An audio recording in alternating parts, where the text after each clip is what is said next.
전능하사 천지를 만드신 하나님 아버지를 내가 믿사오며 그 외아들 우리 주 예수 그리스도를 믿사오니 이는 성령으로 잉태하사 동정녀 마리아에게 나시고 본디오 빌라도에게 고난을 받으사 십자가에 못 박혀 죽으시고 장사한 지 사흘 만에 죽은 자 가운데서 다시 살아나시며 하늘에 오르사 전능하신 하나님 우편에 앉아 계시다가 저리로서 산자와 죽은 자를 심판하러 오시리라.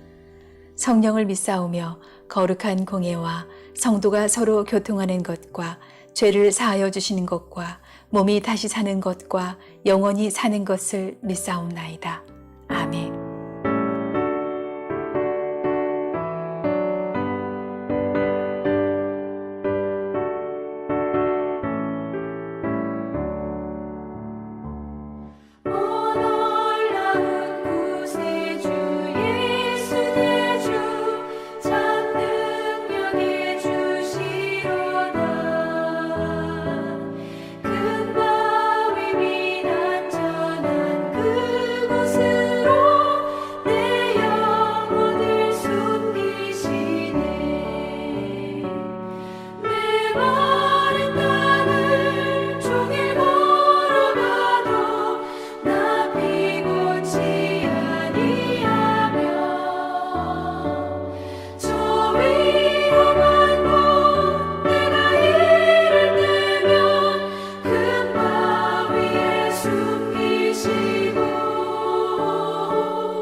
다윗의 인도자를 따라 부르는 노래. 어리석은 자는 그의 마음에 이르기를 하나님이 없다 하는도다. 그들은 부패하고 그 행실이 가증하니 선을 행하는 자가 없도다.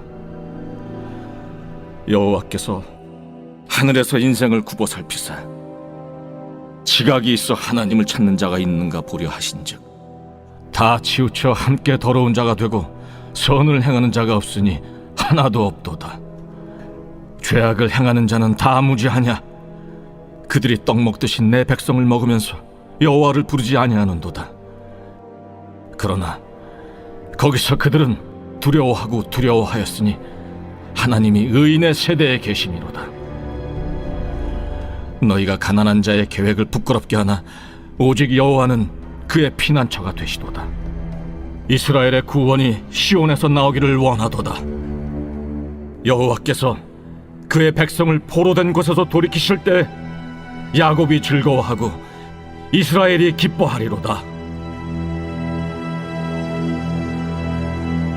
시편 14편은 하나님을 거부하는 자들, 하나님이 없다고 생각하는 자들, 무신론자들이 승리하지 못할 것임을 말해주고 있는 시입니다. 이 시는 사람들에게 악인이 되지 말고 지각 있는 사람이 될 것을 격려하는 것이 아니라 악인들은 결코 이기지 못할 것임을 믿게 하는 신앙의 진술인데요. 자, 1절 보시겠습니다. 어리석은 자는 그 마음에 이르기를 하나님이 없다 하는도다. 자, 어리석은 자들 누구냐? 성경이 말하는 어리석은 자들은 누구냐? 무신론자입니다. 자, 이 1절에서의 무신론자는 신이 없거나 사후세계가 존재하지 않는다고 믿는 현대인과 같은 이론적인 무신론자이기보다는 고대 사회에서 신의 존재를 부정하는 세계관은 존재하지 않았으니까 신은 존재하는데, 그런데 어떠한 무신론자이냐? 실천적 무신론자인 거예요.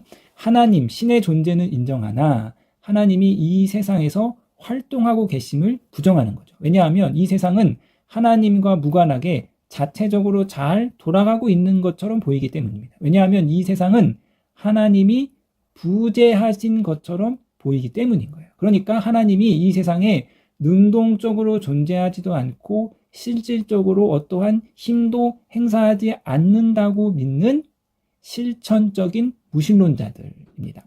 하나님의 존재를 인정하지 않는 이론적 무신론이든 이 세상에 하나님의 활동을 인정하지 않는 실천적 무신론자이든 결과는 똑같습니다. 성서는 하나님의 존재와 하나님의 활동을 이 세상 가운데서 인정하지 않는 이들을 어리석은 자들이다고 말하고 있습니다. 계속해서 1절 보시면 그들은 부패하고 그 행실이 가증하니 선을 행하는 자가 없도다. 자, 이 무신론자들은 결국 윤리적으로 부패합니다.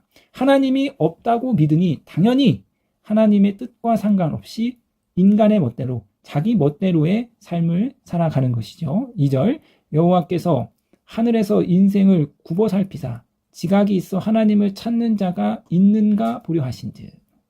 하나님이 이 세상에 관여하지도 않고 활동하지도 않는다는 무신론자를 반박하듯이 하나님께서 인생을 굽어 살피십니다. 하나님이 이 세상에 관심을 가지시고 하나님이 이 세상을 살피시는 거죠. 그러면서 지각 있는 자를 찾는데 누가 지각 있는 자인가? 하나님을 찾는 자가 지각이 있는 자. 하나님이 없다고 믿는 자는 어리석은 자이고 하나님을 찾는 자는 지혜로운 자입니다. 3절 다 치우쳐 함께 더러운 자가 되고 선을 행하는 자가 없으니 하나도 없도다. 하나님의 관찰 결과 이 무신론자들은 다 치우치고 부패하고 선을 행하는 자가 없습니다. 4절 죄악을 행하는 자는 다 무지하냐? 그들이 떡 먹듯이 내 백성을 먹으면서 여호와를 부르지 아니하는도다. 자, 이 어리석은 자들은 다 무지해서, 이 무신론자들은 다 어리석어서 무지해서 그들이 떡 먹듯이 그렇게 하나님의 백성을 먹어치웁니다.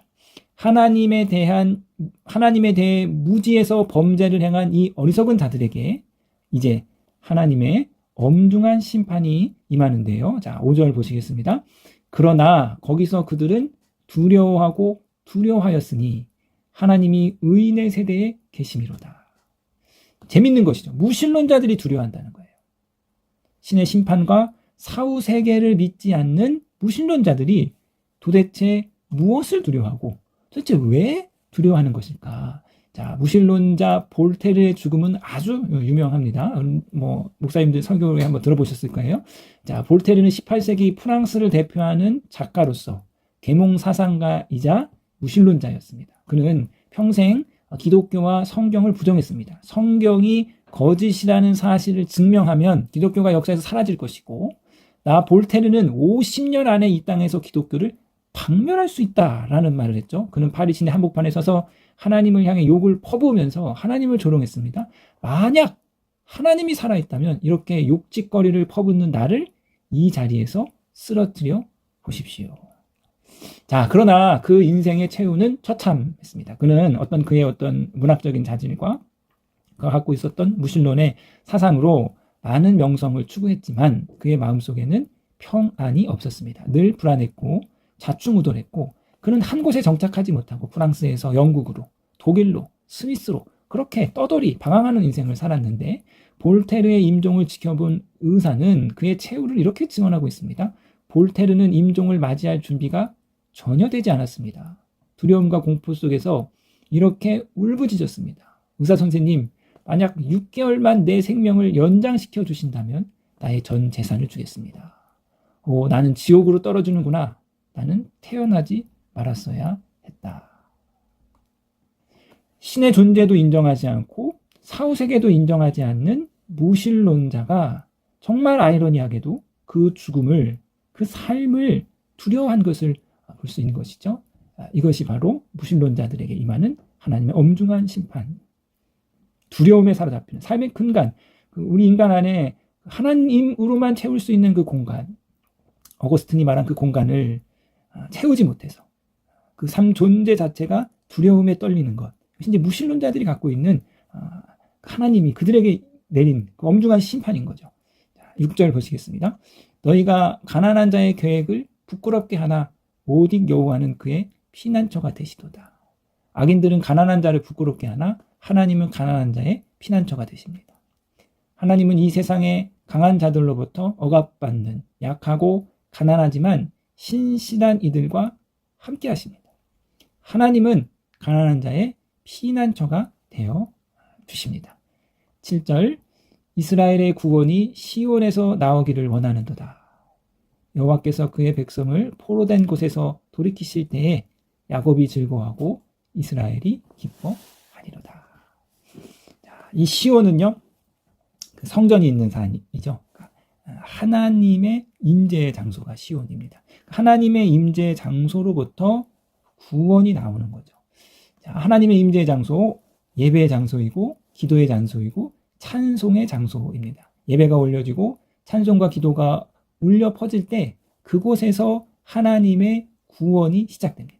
포로에서 해방된, 죄와 죽음과 사망과 질병과 가난과 저주의 포로에서 해방되는 구원의 역사가 하나님의 임재 시온으로부터 시작되는데, 자, 사랑하는 성도님 여러분, 무신론자들이 결코 할 수 없는 것이 예배이고 기도이고 찬양입니다. 자, 오늘 시편 기자가 무엇을 말하고 있습니까? 무엇이 지혜인가?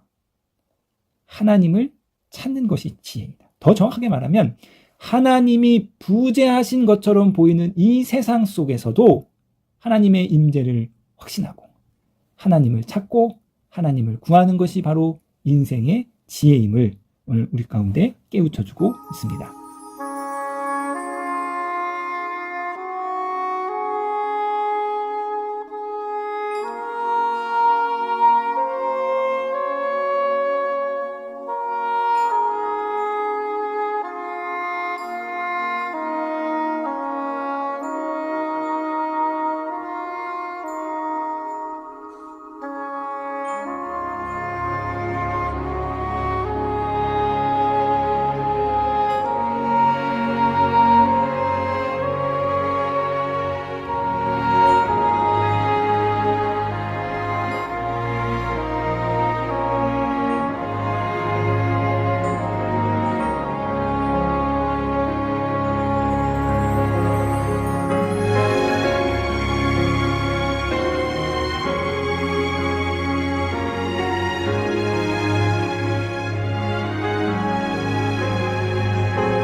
하늘에 계신 우리 아버지여, 이름이 거룩히 여김을 받으시오며 나라에 임하옵시며 뜻이 하늘에서 이룬 것 같이 땅에서도 이루어지이다.